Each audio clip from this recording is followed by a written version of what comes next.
All right. Welcome back to OSNYC's Juneteenth 13-hour charity live. I am Jordan Jones Brewster. I am going to be moderating this new panel, Carving the Path for the Black Industry. I am known as a narrative designer and writer based in Flatbush, Brooklyn, New York, mostly known for the game We Should Talk coming later this summer. But this is not only about, I'd like to have everybody here introduce themselves, starting with Jackie. Hi, my name is Jackie, and I am the head magical girl at Adorned by Chi. We are an original comic series and lifestyle brand for the super cutesy melanated lady. I love it. Next is Remo. Thanks. Hi, I'm Remo from Houston, Texas. I'm the founder of Smash United. We are a Super Smash Bros. Tournament organization based in Houston that's been running tournaments, several hundred at this point, for the past 5 years. Yeah, we just do a lot of different, mostly fighting games, but specifically with Super Smash Bros. And Super Smash Bros. Ultimate on the Switch. Awesome. Now the Blur Girl. Hey, what's up, everybody? It's Karima, aka the Blur Girl. I am a content creator, culture journalist, a podcaster. I'm a contributing editor to Sci-Fi Wire, and I also have bylines at Rotten Tomatoes and a few other outlets. And my beat is basically at the intersection of geekdom and today. So I'm podcasting, writing, content creating all over social media on a regular basis, trying to basically shout out you guys. Hitting all the fun stuff. I love it. Next up, Omar. I'm Omar.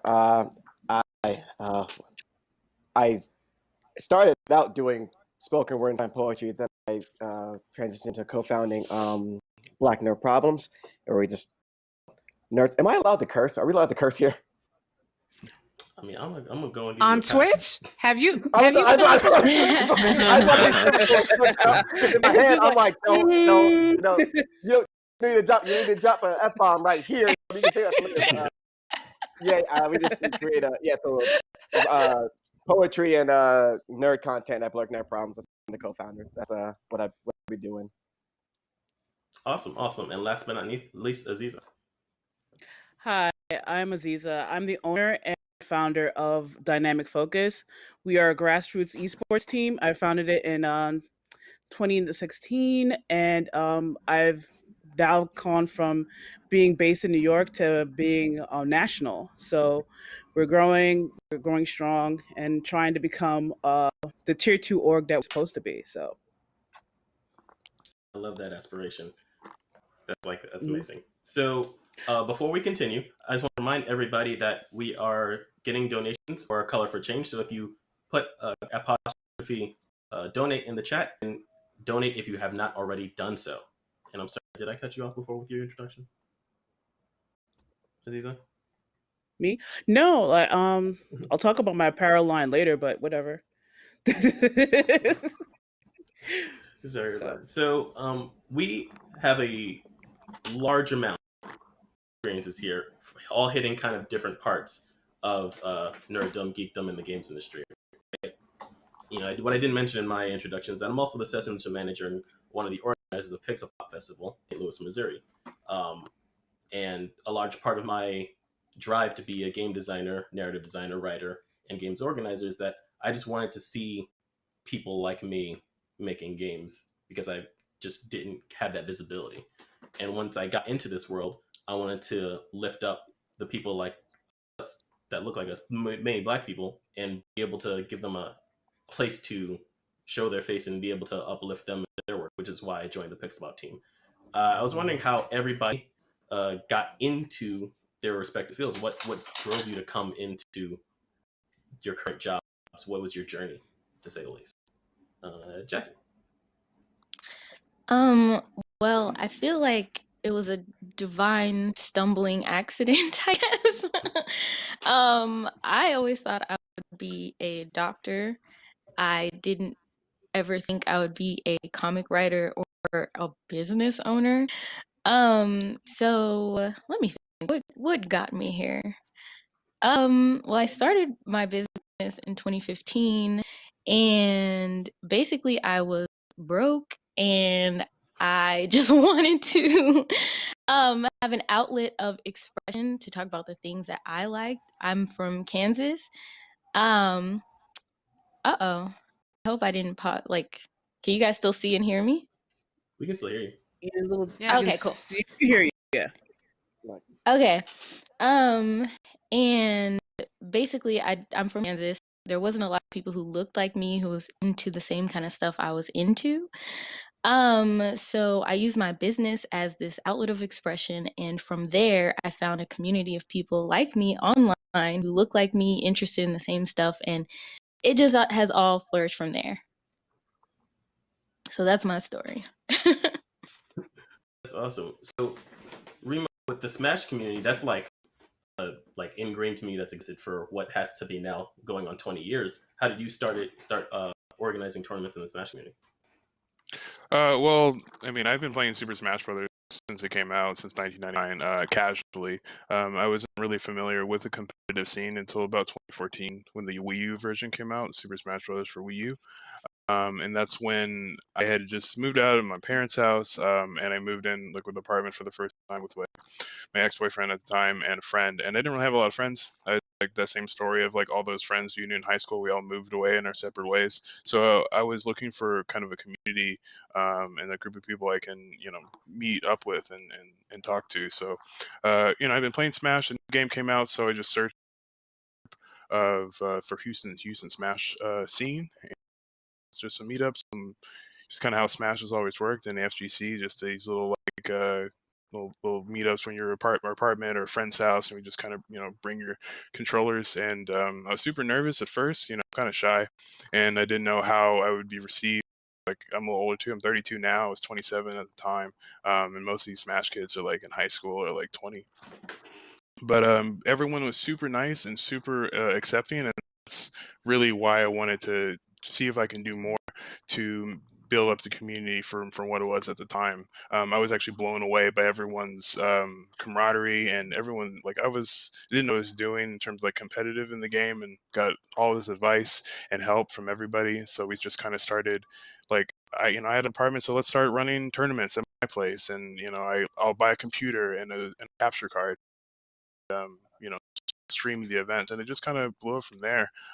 These little small apartment tournaments where I had like 40 people in my 2-bedroom apartment, which my roommate hated, but was and then it just blew up to up to 800 to 1,000 people. So it's been quite a fun ride. 1,000 people, that is a lot of smashers. Like, smashers. That is an accomplishment in and of itself. 10 years ago, that would have never been heard of in most fighting game scenes in general, right? For sure. Now, Blur Girl, how did you get started? What was your driving force into this industry? It was a little crazy. I've been a geek my whole life. Like, I come from a geek family. Like, we have like a family account to Crunchyroll, like my mom included. I'm serious, like the whole family. So where I grew up, and we were always watching all the things. So, but nobody necessarily went to school for it. What I did go to school for was film production.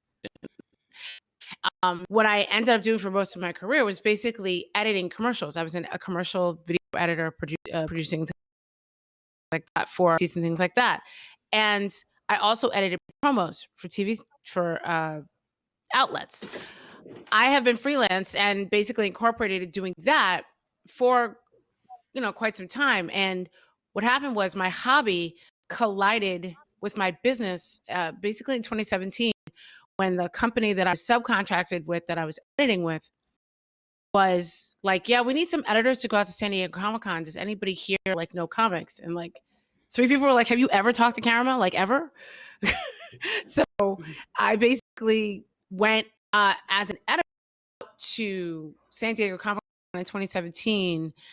But I was in production. So I was basically in the hotel next to the convention center, just in a room bank full of computers, and I'm helping basically edit the live feeds, the social stuff and things like that for Sci-Fi. And what was interesting about it was Sci-Fi had just been acquired by NBC. So there's a lot of different editors, a lot of different freelancers, everybody in there for this weekend. And a lot of people didn't know what they were looking at. So I ended up sort of being a de facto producer because they didn't know who Peter Capaldi was. They didn't know he was Doctor Who. They didn't know how to spell Doctor. A bunch of different things that started happening. And so I basically,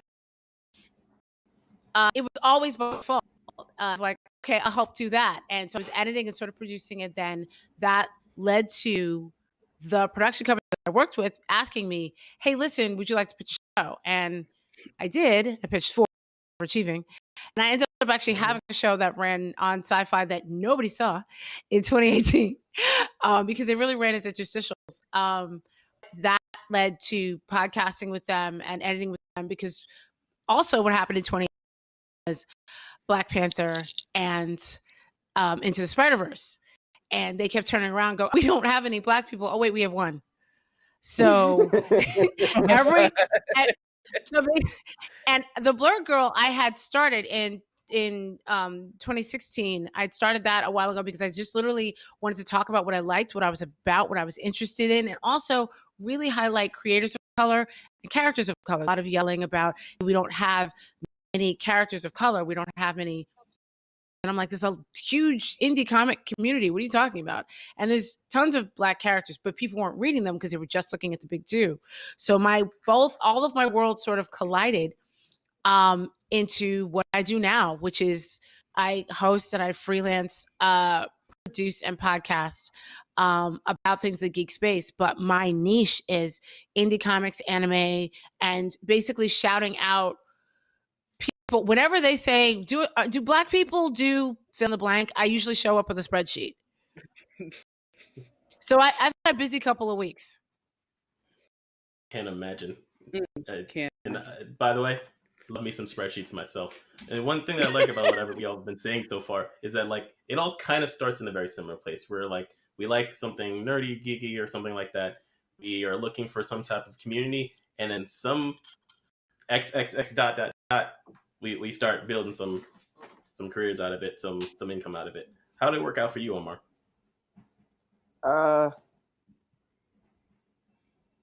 Sorry, I had a flashback. We were, as I was saying before, we were in the poetry scene, and fun time. And usually people that you do like slam poetry, like use as an avenue to like other things, to like a show or like maybe do a podcast about poetry and stuff like that. No one does it forever. And so my partner, he's the other co-founder of Black Nerd Problems.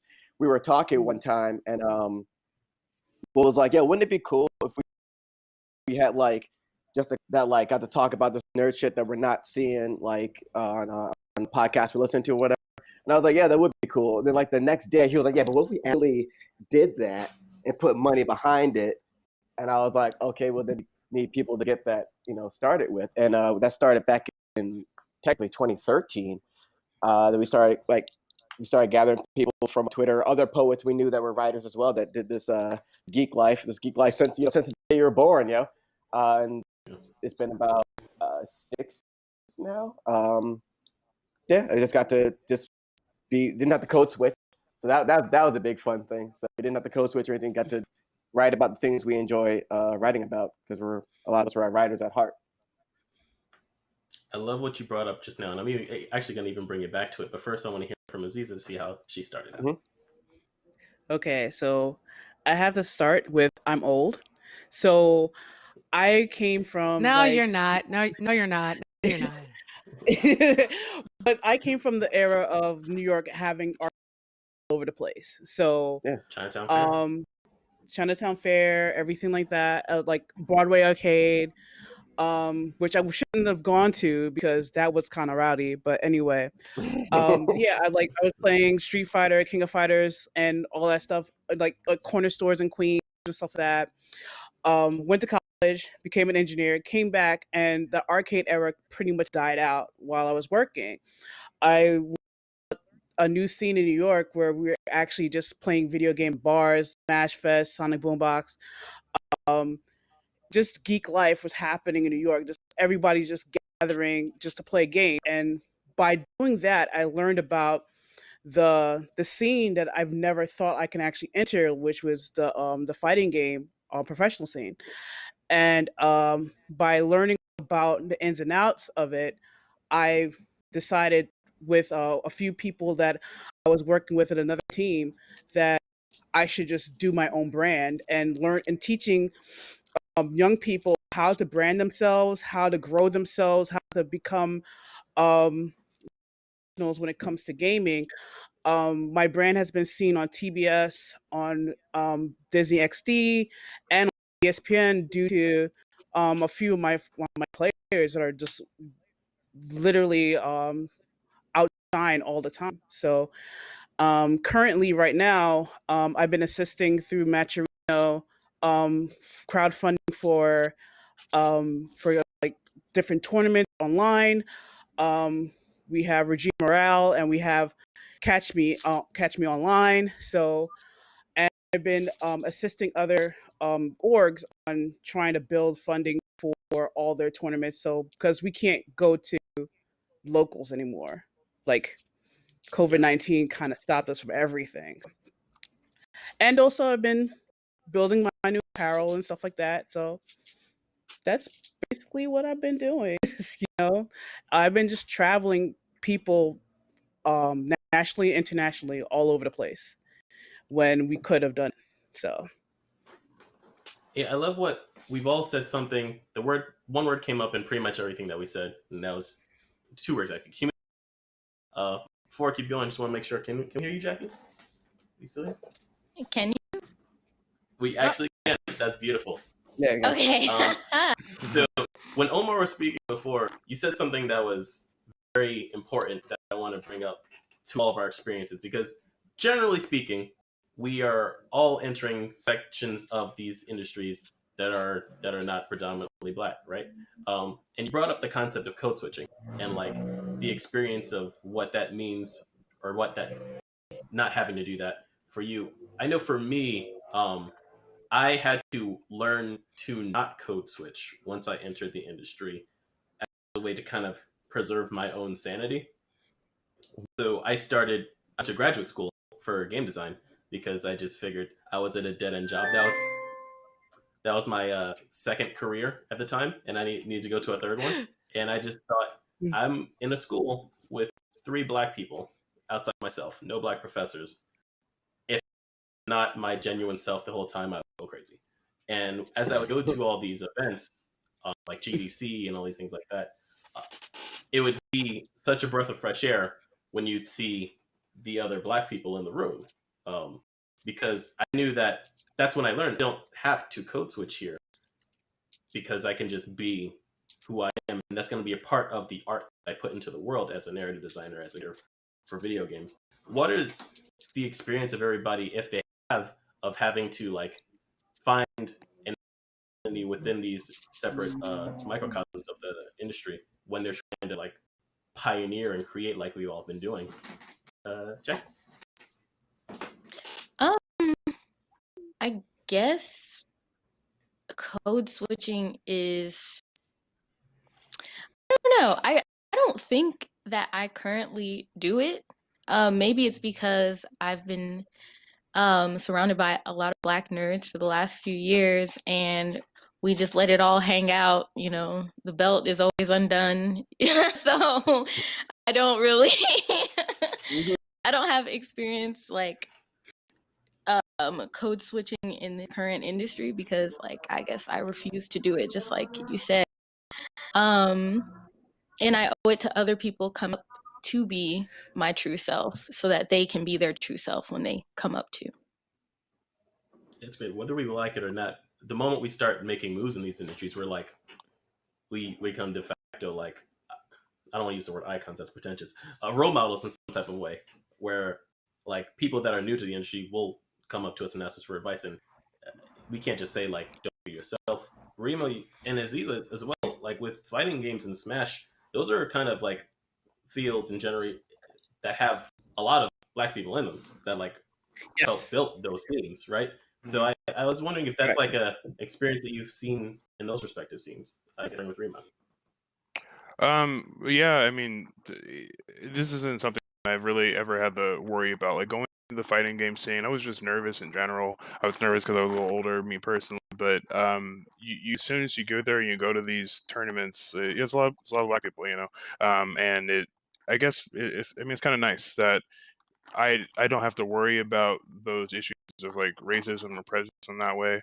Like I'm gay too, and was actually surprising for me to not have to worry about that either. Not really, because for the most part, the fighting game community is like the definition of meritocracy. There's a lot of people like if you're good or if you respect the grind and you just want to compete, people will respect you no matter kind of who you are. Um, so yeah, I mean, it's kind of nice. The only thing there's been sort of like discussions about these past couple weeks with everything that's going on that hopefully that people really truly believe that and take it to heart because there's a lot of like notable names and commentators who are black and there was just like the thought was brought up in some tweet I read recently of like, all right, hopefully not just like propping these people up as just like funny black guys, but also understand that they're real people with and these issues that are going on affect them too. But yeah, to the greater point, like the FGC it's fairly inclusive, and like the sort of stereotype of angry video gamers that are just not, they're super prejudiced and issues. It's not, those are probably more of loud like minority or like a minority opinion that you'll see on Twitter or some social media. But for the most part, I think these my experiences have been pretty positive, luckily. Bouncing off of that, going to Aziza, just to keep in the same like world. Do you have any like thoughts or anything you want to add? Basically, like, because when you say I don't face racism in the FGC, when you get to higher levels, when it comes to growing brands and stuff like that, that's when you start to face um something unequal. Because the thing is that when it comes to esports, the FGC and other things where it's a low barrier of entry, that means like you just need a console to get good. Um,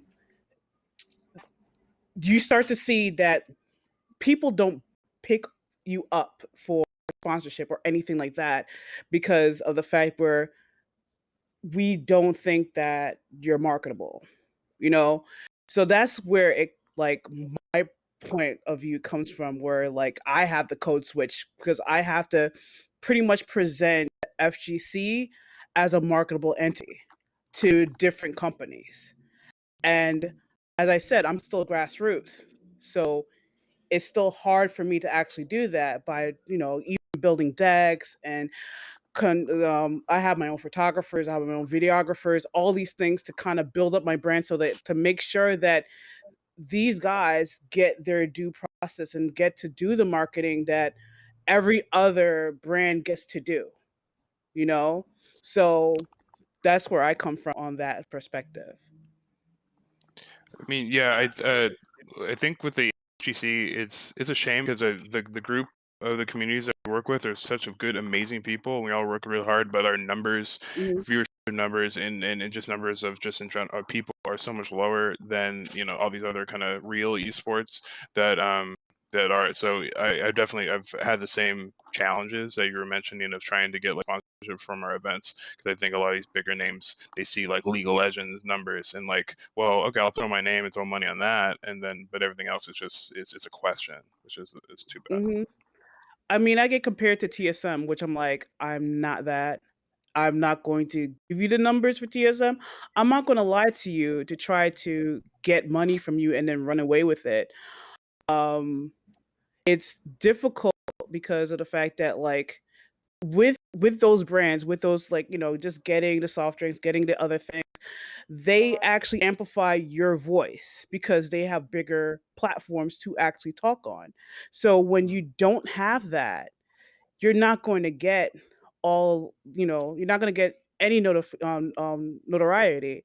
So that's that's one big thing when it comes to racism in the FGC. It's not the inclusion, it's actually the outside where you actually start to build the business.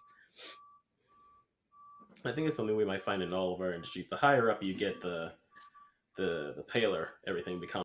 You know, so I work Hmm. and I work in rooms without getting too specific, where like I am almost always the only black person in the room, right? And the level of coaching that I would have done before is just not there anymore, because the things that I work on almost ubiquitously have to deal with black culture. So like I want to be the most authentic me at all times to press along with that. Caramel, how much do you have any experience in that kind of tense with the work that you're doing? I know you're on the Code media side. switching. That's also yeah. I'm a black woman. Everybody hates me. That's like I'm a black woman who reports on gaming, who reports on comics, who is talking to journalists, who's sitting on red carpets. No, everybody hates me. So, and I don't say that to me like, oh my God, I don't have any fans. I'm just saying that every conversation, I think I did the code switching more when I was um, editing and doing things for advertising. And just to be clear, there's a lot of things that I will not be put up for in terms of coverage. So that's one reason why I built my own brand up, the Blur Girl, because the Blur Girl will be invited as an influencer for free to something, but then I'll get the access in the interview, and then I can pitch the interview to an outlet and get paid for it. Because if the outlet has a choice to send me or send somebody, and I've said it before, in terms of geek journalism, they want all the women to look like Rey. They have to be, or Princess Leia, but go through all the outlets. There's got to be somebody who's brunette, particular look in the face, gaming, but won't be so good that they beat the guy. There's like a very specific thing. I'll fit that. So it doesn't matter if I code switch or not, because everybody in the room thinks I was either a diversity hire or like an intern, or so that the thing that I usually deal with is just being me. And I found out that the more I was me and authentic in every single whether or not I was out as an influencer or in a round table at a interview session at a convention, or trying to pitch a concept, the more me I was, the more people were accepting of me, because there's not that, well, the in the industry, there's not that many, quote unquote, of me. And you were saying you're always the only one in the room. I'm usually the only black woman in the room. And then the thing that goes along with that is, with everybody, not just now, but in general, trying to be more diverse, I know everybody. So it's like, hey, do you know, a queer, Samoan cosplayer? It's like, wait, why? First of all, why? And second, why do I need to be the person? But when you're the only one, they're like, you must have the railroad of all of the brown people, because we don't know any. And so there's that end of it, that are people that are really being meaningful and nice and trying to know anybody, and they're afraid to say the wrong things. And then I literally have had meetings where I've had to say, okay, I'm clear that the only people that look like me take care of your house or your children. But for the next 45 minutes, I got your money. So you're going to listen. And I had to do that. And I know it feels like, oh my God, but it's daunting. And oh my God, what's it like working with people who might not like you, or who you feel might be working against you? Again, I'm a black woman, Twitter daily. So, and that's what I'm saying. Exactly. So also, and not for nothing, I will fully admit this. I didn't say this earlier. I'm a stroke survivor. So my perception my perspective is different. Like when I'm having a bad day, it's like, oh wait, I'm walking, I'm fine. So I do also have that other level and I have to tell people, let me know if there's something here that is pissing everybody off, because I might not catch it, because I'm so used to people saying and doing such crazy things around me. That was a story. Sorry. I don't want to break down so much of that. I love so much of that. But I want to give Omar a shot to like mention speech. Although you were the jumping point off for this conversation, like being authentically you, especially coming from the spoken word world. There you go. You inherently lived a life of just speaking your truth all the time. In that kind of way, it was kind of seamless for you, or rather, was it seamless for you to just kind of not code switch and also making your own thing?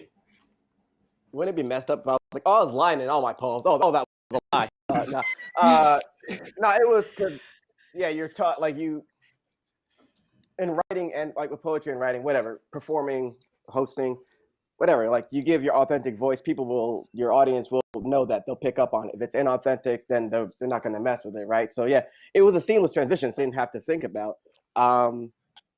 Like there was one time we're doing a show, and I'm the only black dude there. And I was the only black dude performing, and I got a poem called an opener to 10 things I want to say to a black nerd after this poet Jennifer Falou, and the organizers who are white were like, we don't know if everyone will get that poem. We don't know, and I'm just looking. I'm like, I hear what you're saying. I'm doing the poem.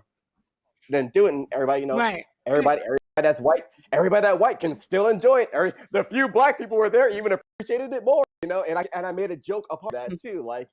So yeah, like people might be afraid of, oh, it's too much of one thing. Like, nah, it's really can all be so simple. Now on the site, what's cool is like I'll speak like this, but we have people that have different forms and come from the different backgrounds of writing as well. Like Nicole Homer, she's very like particular.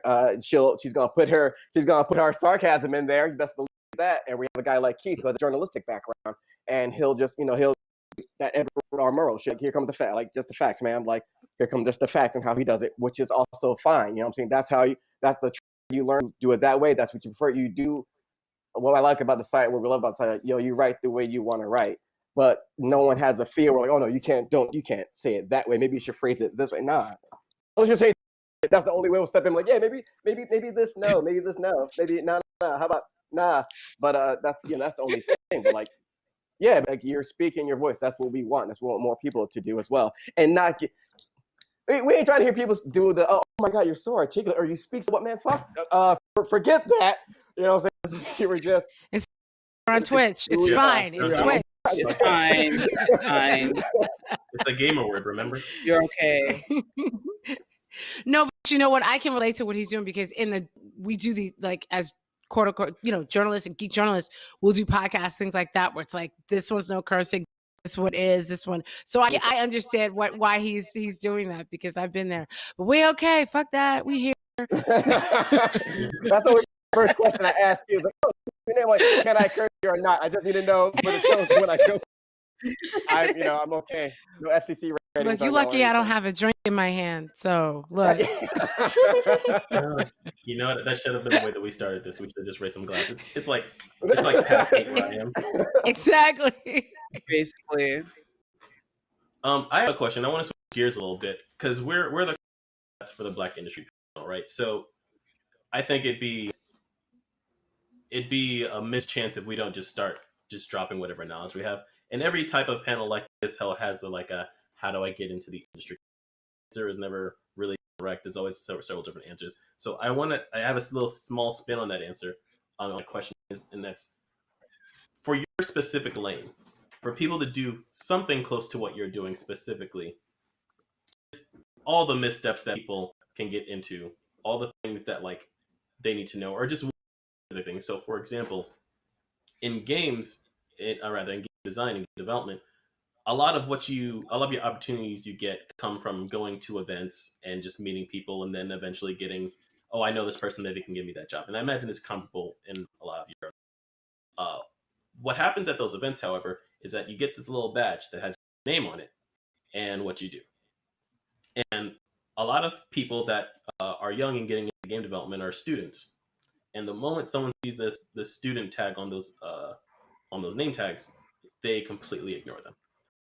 A lot of that is just sizing you up, seeing, oh, what game have you worked on? How can you help me before I can even introduce myself to you? And I experienced it as a student, and I've seen it and called it out at events as well. The moment a student identifies themselves as such, they get turned away.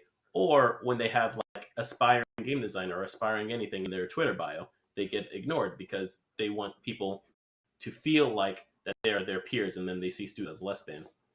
So when I talk to my students, because I teach sometimes, I often tell them that it's okay to identify as a student, and you should not feel bad about that. But once you're a student in game development, you have a breadth of work. You have a portfolio. So the only thing that you're not an aspiring game designer anymore. You're just a game designer, and it's okay to be forward about that and put that work out into the world as such. Because people, unfortunately, will find another thing to discriminate against you with. It won't just be that you're black and you don't look like them. Is that you're black, so I don't see you belonging here, and you're a student, so you're not even on my level. And that's the thing that I need to make sure that students would try to walk around. Do you all have any kind of other experiences where you want to see that thing that people wouldn't tell you to ignore or to push away when getting into their industries? Let's start off with Jackie again. Okay. So what I'm doing is kind of weird because I'm in comics, animation, merchandising. And so in 2018, I knew nothing about anything. So I kind of took to Google. I was like, an animated series. I want my characters on merchandise that's not just my own. And through my Googling, I found out about like these trade expos, like the licensing expo in Las Vegas. I attended last year, but it is actually very worth it. In exchange for the large sum of money paid, I was able to talk to people like Hello Kitty, Hot Topic, um, to connect with people who could just fast track me where I need to go. So, I guess that would be my advice, is to kind of look outside of the box, take to Google, look into trade shows, find any way to connect with those people that you need to get you to the next level. That's it. Networking and doing those, just getting that knowledge is always like such an important first step in all of our fields. I feel like Remo, what about you?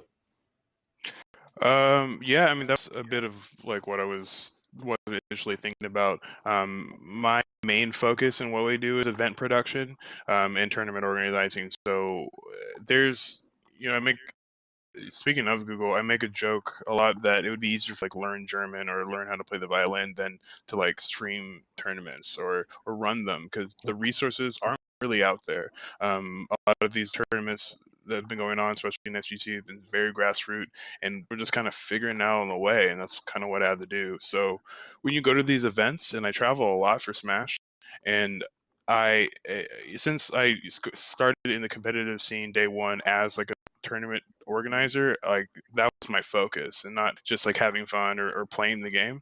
So when I go to these events, I do my best to just take note about everything that's going on, and just even the like the most simple stuff, like how people are like how are they lining up their attendance for the queue to pick up their badges. Like, is there a more efficient way to lay out the setups, or and don't be afraid to talk to the people that are running these events, because they have the experience that you might not have yet, and they are a lot more willing to and skill and tell you what they've done, and how the little bits of things that you just can't find by just experience. And like, I went through like 7 capture cards until I found one that I liked, because like I just had to buy it and try it, and like, oh, this doesn't work, and take it back, and getting a lot of tips and stuff from the people that have done this before me. So just don't be shy about asking questions. I think like at first I was just worried that like there's this big like streamer event guy at this TO that's like working, and like he's he's gonna be standoffish about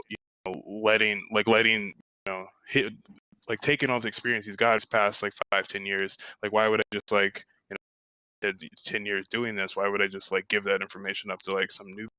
But for the most part, like it's been like, do this, download this app, or buy this audio mixer, and it's just been very chill, because like we're a small scene. We're not, like you're talking about before, we're not like League of Legends. Like, it's just so many of us, and we all really want to see each other succeed. So it's that's been a pretty positive thing. Just questions. I don't think I would be where I'm at in my career if people along the way didn't, answer my questions or even just give me the nod. There's been some amazing people that have been on earlier streams today that in these events just gave me the nod as I see you. That like meant the world to me. Karima, how about you? What about your kind of advice for like the important things? I would say the biggest thing for me is stop waiting to get picked. Stop it. They're not going to pick you. Just do it. Like basically, when I decided that I wanted to do culture journalism, I had a background obviously in editing and graphics and video and stuff. So you had to run those things. But no one was just going to hire me. I had access, but no one was just going to hire me. I started going to little comic book conventions, Black comic book conventions, ECBOC in Philadelphia, the Schaumburg Black Comic Book Convention. And I started shooting and editing, and I would get press passes or I would get panel passes. I would do that to a bunch of different conventions that instead of having to pay for plane tickets, I would go to ones that were local or go to ones that were close. And I would always try to get on a panel, because with a panel pass to any comic book convention, it covers all the days of the convention. It's not just one day. So I would be there for the panel, but then I would conduct myself like I was press. I would contact people ahead of time on Twitter, on Facebook, on all kinds of social media, asking, hey, can I interview you for my little bitty blog? Can I have this conversation for my little podcast? So by the time I was asked, hey, listen, like we kind of want to put you on camera, but do you have anything? I was like, yes, I do. You know what I mean? Like and here's the other thing. Sometimes you're not going to go in the way everybody wants the sexy job. Everybody wants to be on the red carpet. And I'm telling you, it's fun. Everyone wants to be flown to different events. But I wouldn't have any of that if I wasn't executive producing a show or a sci-fi at one point. And what I did was, for that show, because I knew they were going to put me on camera, because I told you earlier who they want on camera, I executive produced the show, but I wrote myself into the contract as being the backup in case for some reason, because it was like a hit show, so we had to crank these things out. In case the main person wasn't available, who are you going to use? I'm there, makeup person's there, I'll just hop in the chair and I'll get it done.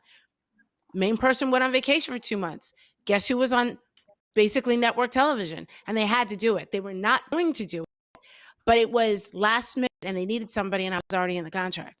So, and it's the other thing, I had a lot of people say to me like, oh, I know you're over there. And I'm using sci-fi, but this also happened at other places.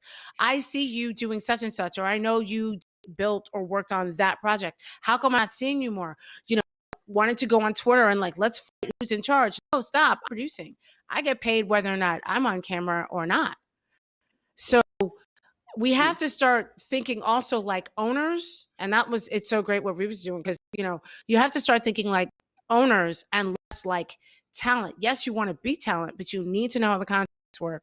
And also what Remo said, like, I would go to, I would ask questions. I would have conversations. How are you doing this? How did you get back here? Somebody just pulled me into a roundtable discussion at New York Comic Con once. And that's the way I did my first one. And I was like, oh, okay. And that was somebody's nice enough to do it. So it really is about, there's a lot in the blurred community and geek thing, a lot of notice me senpai. I call it, notice me Sasuke.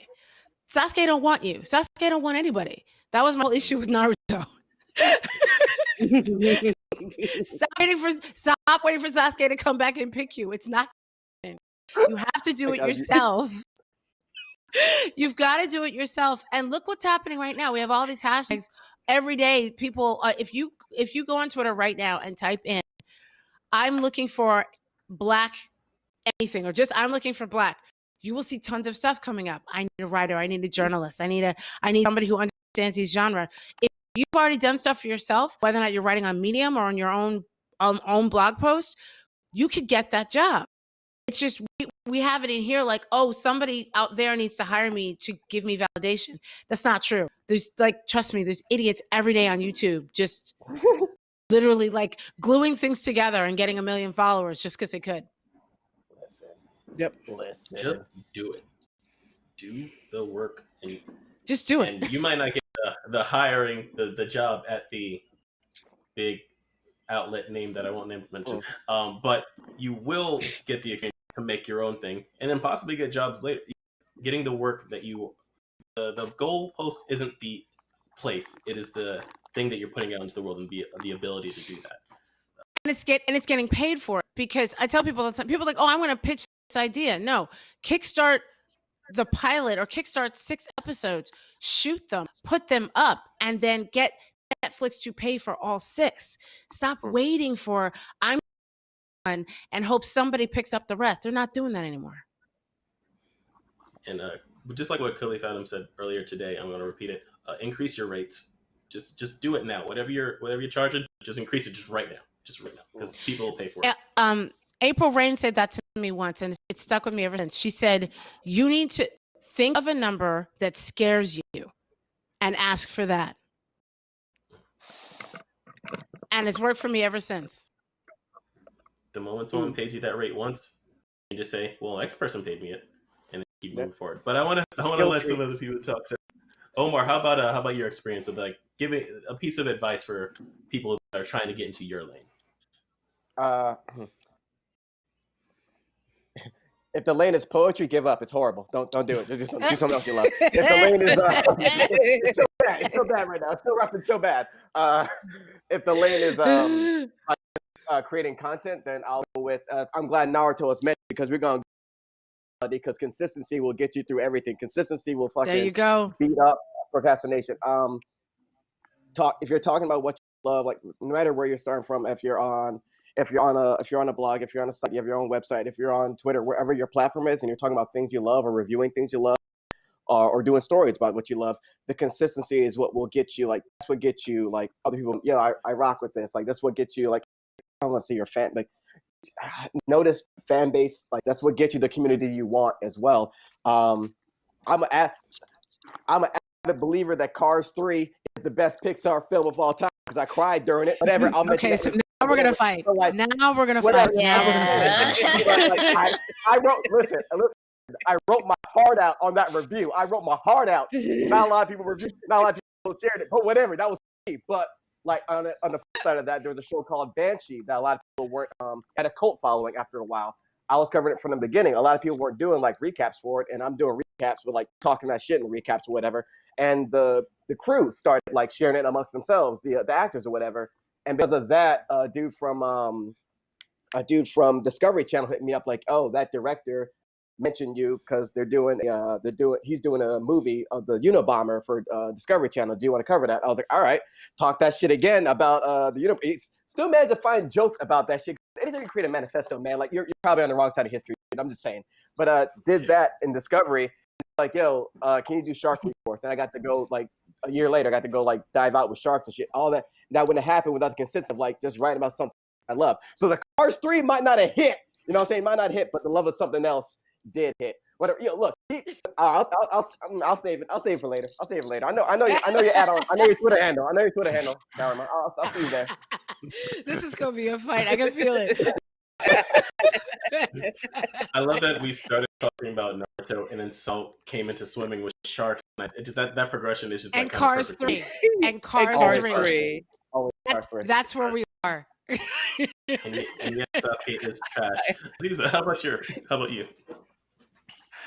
Oh God. Okay. To get into my entry, well, the thing is that if you want to be in my position, have money, like not just like just have just have a savings, because you're going to spend a lot of money, because you're going to travel people and you're going to try to build notice, and you're going to have to find people, respectable people that will work with you. Like you, when I go to tournaments, before I became a known face, I had to shoot my own people because I would get ignored because I didn't have clout. Whatever. So that's one thing. If you're a player, the biggest thing that you need to do is stop pushing buttons and understand your brand. Understand that you're a valuable entity to other people.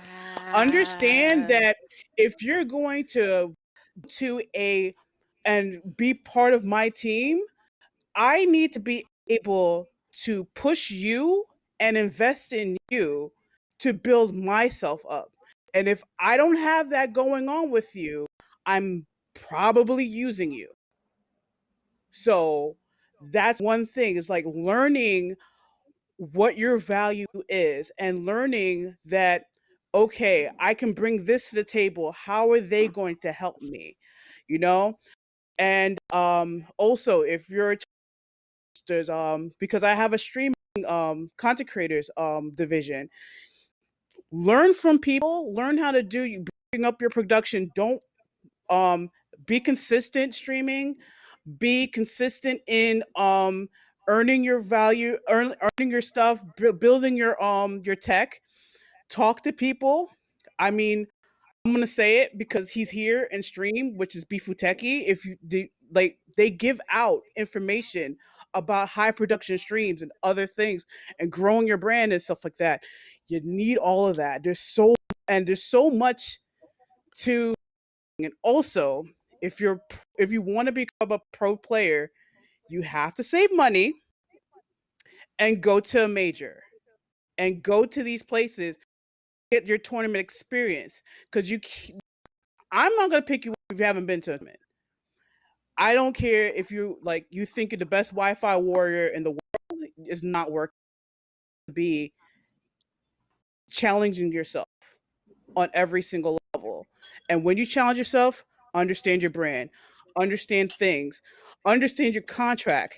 Find a lawyer. Lawyers are available for esports now. So have people read stuff for you because contract law is hard to read. I have a lawyer.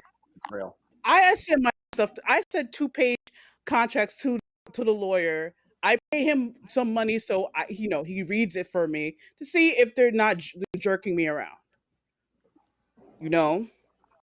There is some weird stuff going on in this industry right now because it's a wild west. Nobody knows how to really conduct themselves, and it's the truth. So be careful, be mindful, find people that understand who you are, what you're doing, and make sure that you're coming out on top. And also, if they're just giving you stuff and you're not getting anything in return, like they're not getting anything in return, be careful. Watch your damn back. That was great. Watch your back. I am like ranked like 5,000 on Ultimate Marvel vs. Capcom 3. Can I get a sponsor though? Is that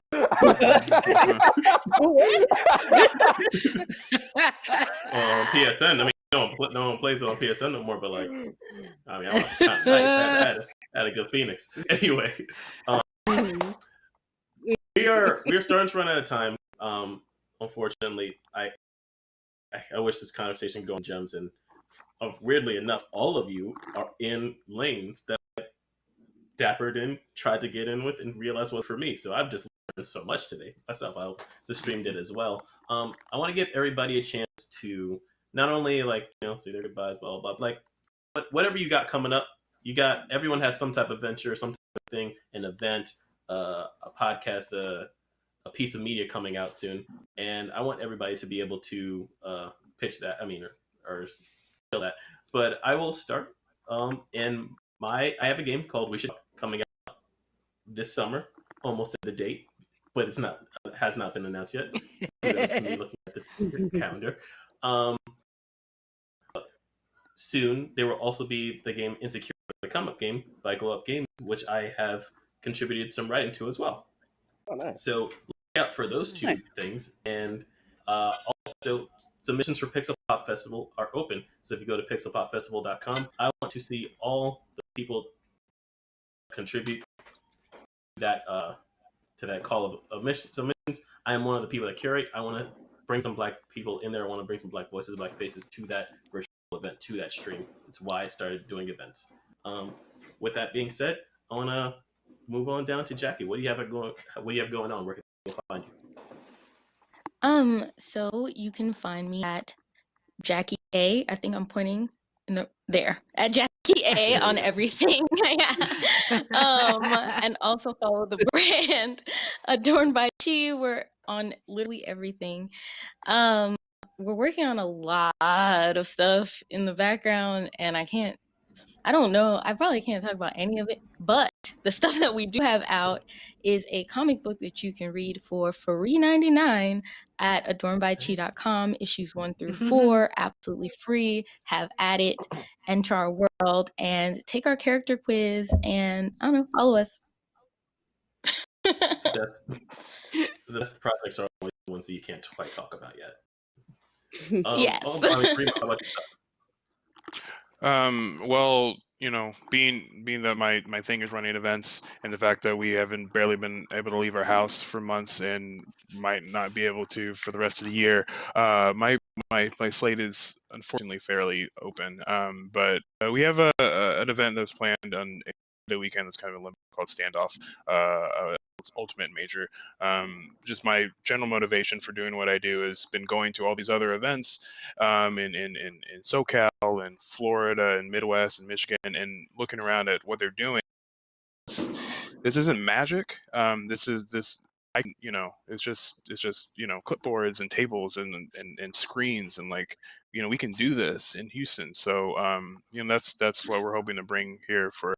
So that event might be postponed to later. So just if you're into Super Smash Brothers, especially if you live in Texas, you can find our Twitter at Smash United Crew, Twitch at Smash United. I've been personally on there every day playing Legends. I just got that like a couple weeks ago, and it's fucking fantastic. So if you want to squad up, I'll play with anyone. I'm not good, but we're gonna win. Yeah, and my personal Twitter is Remo SSB, and we love some followers and stuff. So just if you're into fighting games, and especially in Texas, 2021 is going to be lit, hopefully. That's what I like to hear. Caramel, how about yourself? What do you have going on? I, like Remo, had a whole bunch of live events disappear, but I had quite a few online ones come back. So I'm actually going to be hosting a panel for Humanoids Comics for San Diego Comic-Con, which is going to be online. I just did Juneteenth Book Fest, talking about comics with LL McKinney and Mickey Kendall. You can actually see that on YouTube now. And I still have the Girl podcast, have some great episodes coming out, and this is actually, nobody knows this, so I'm actually announcing this. I'm actually going to have a show on Twitch, but I'm not telling what it is just yet. But keep your eyes on Twitter, and you can always follow me on Twitter, the Blurred Girl, TheBlerdGurl. Have that some people know, but I'm not sure how many is. My other handle is Thailand Creative, TIYLAND Creative. That is my consulting business. I do this. I talk to comic creatives and other creatives who are trying to learn how to market themselves online and trying to figure out the ins and outs of how to get press and things like that. So please follow me. Except if you're going to talk about Cars 3, then don't talk to me. You can talk to me about Cars 3. I haven't seen Cars 2 or 3 because the first Cars wasn't fun to me. You don't see 2. Now, speaking of cars being bad, Omar.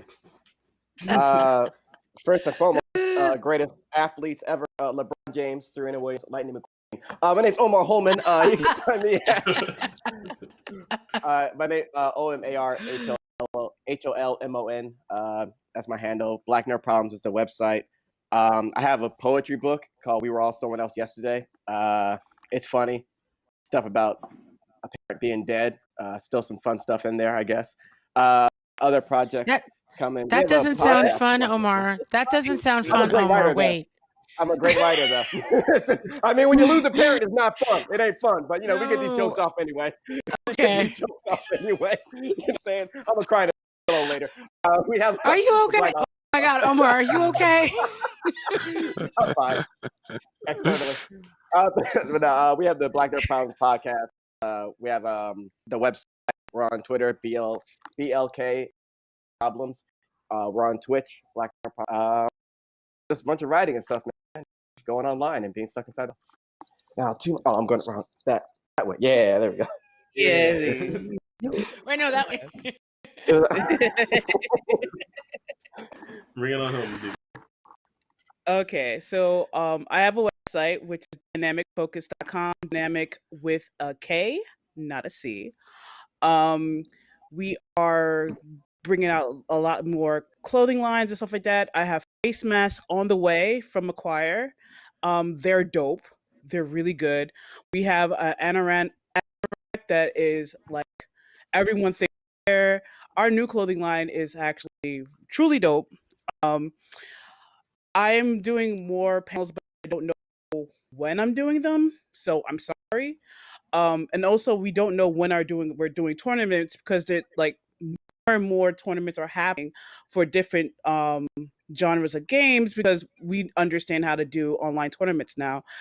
And my SNK fighter who he does East Coast SNK.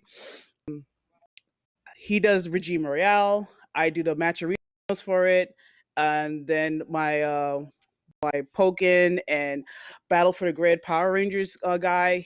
We are doing a lot more Power Rangers fighting game tournaments, and I'm doing the match arenas for it. I do giveaways for my clothing line because we're stuck inside, not a lot of people, and we're facing a lot of unemployment. I'm not expecting everybody to buy my stuff, you know. But I wanted to be out there so people can enjoy it. So we do random giveaways from my Twitter. Everything is dynamic focus. You can find everything from our website, and yeah, and there's going to be more people join the team. We're just haven't announced it yet. Ooh, I love that we're all just like teasing announcements. This is what I like to see. We're all just like cooking something that's about to come out. So that was Carving Black Industry. If one of the mods in the chat could just put in the donation link, please donate to this Color for Change. It is a great organization, and we've been doing some good work with OSNYC all day today. Before we go, I just want to let you know, no matter what type of lane you're going into, you fucking matter. So do the thing. You may look left and right. I feel like you don't belong, but you fucking matter. You fucking belong because you exist and you're living. So keep doing that thing. And that is all. And there's a fly in my room. So have a good day, and we'll bring it back over to the OS. That was a thing. Right, we all start.